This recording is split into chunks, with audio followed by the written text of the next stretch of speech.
Hi everyone, we're here at the Fit Factor studio. We're gonna, with Joanna and myself, Pink Ninja, we're gonna talk about commitment today. If you see, we wrote hashtag sign up, show up. Ooh, I think you know what we're talking about.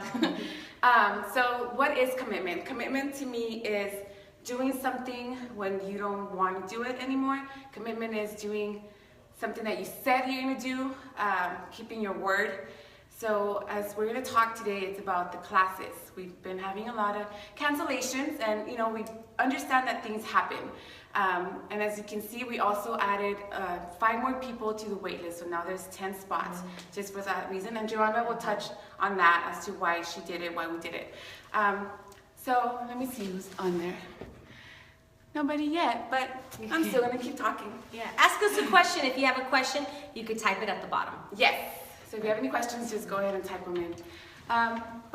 So lately we've been having a lot of people canceling last minute. And like I said, we do understand that things happen. But we also have to think about the other people that are on the waiting list.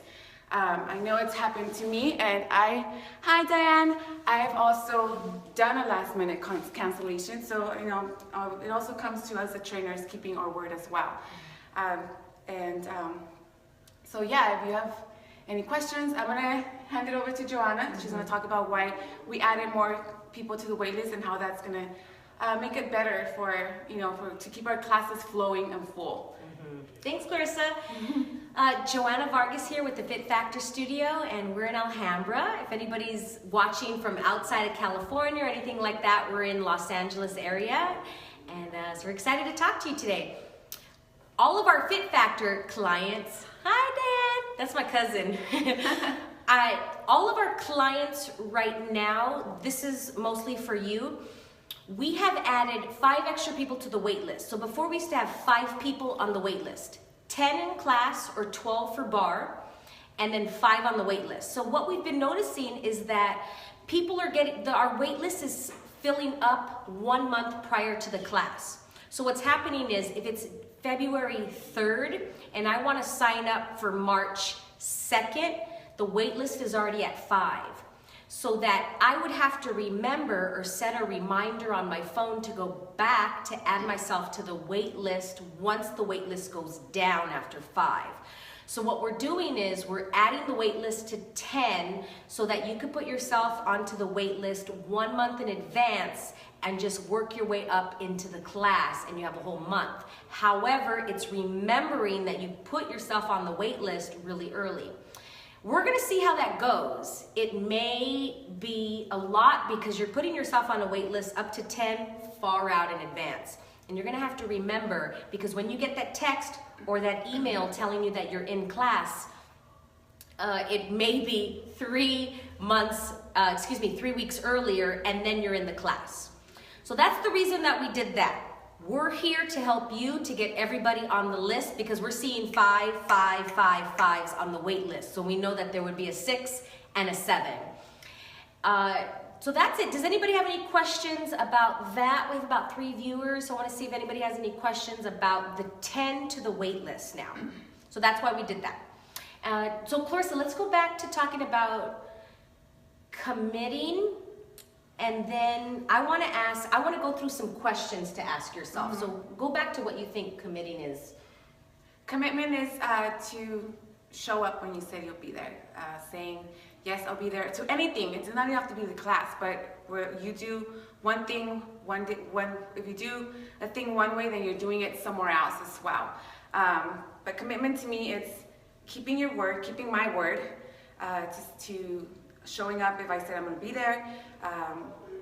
Also, even when I don't want to, and keeping that same motivation as to when I signed up for class, I'm excited signing up, keeping that same, even if that motivation goes away, you want to stick to your commitment.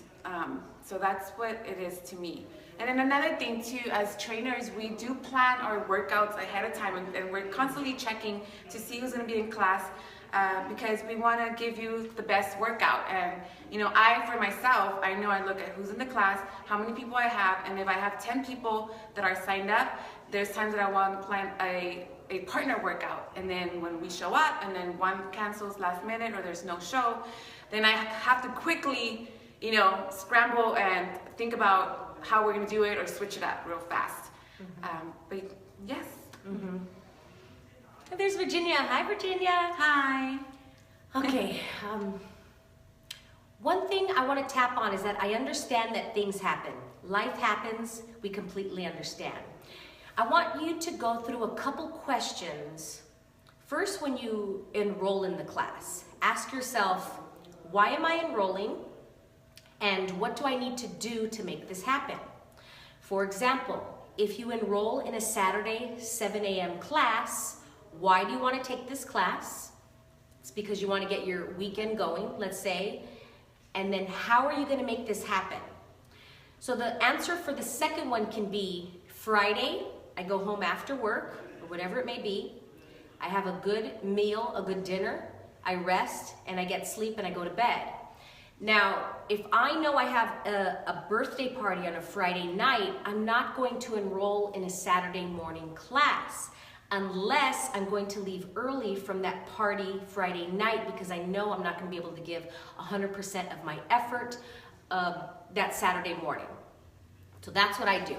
Now the next question is, when you're about to cancel, ask yourself, why am I canceling?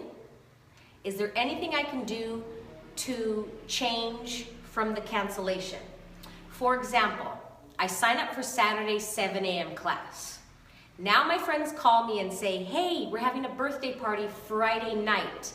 I'll meet you here at this restaurant, bar, my house, what have you. So you make the decision to go to the party now. You've made the decision to go there, but then if you're at the party and you know you have 8 hours to cancel, ask yourself, why am I canceling? And is it because you know you're not going to get enough sleep? Is there anything I can do to reverse the cancellation? What I would do is that if I could maybe not go to the party or go to the party and then leave early, that's what I would do because I already made the commitment of I'm going to train because I respect my body and I want to do that for the Saturday. That's what Joanna, me personally, would do. I would either say no to the party because I already made that commitment first, or go to the party and leave early and know that I may get a little less amount of sleep, but I'm going to commit to Saturday. I'm not going to go to the party and then see how I feel and then cancel 8 hours before if I want to stay later at the party. And I understand that you get sick and things happen, but those are the two questions that I want you to ask yourself before when you're canceling. Why am I canceling? Is there anything I can do to not cancel or reverse it and to make it happen? And to commit to your body, because when, like Clarissa said, when you signed up for the class, you were excited. Can you keep that same excitement? And that's what I think. Yeah. Okay. So any other questions? We look forward to seeing you in class. And we're with the Fit Factor Studio again. I'm Joanna Vargas. And I'm Clarissa. Oh, there's Veronica. Hey, Veronica. And we're with the Fit Factor Studio, and that's thefitfactorstudio.com. Please remember, when you sign up for class, do your absolute best to commit to your body. It's not about us and we want to make you do things that you don't want to do. It's just being aware of why you signed up for class and your training, and then why you're taking yourself out. So I just want to be very clear on our intentions for this video. Okay, so remember, ask yourself, why? Is there anything else I can do? And we'll see you in class, and live fully. Happy Friday, everybody. Bye. See ya. Yes, happy Friday.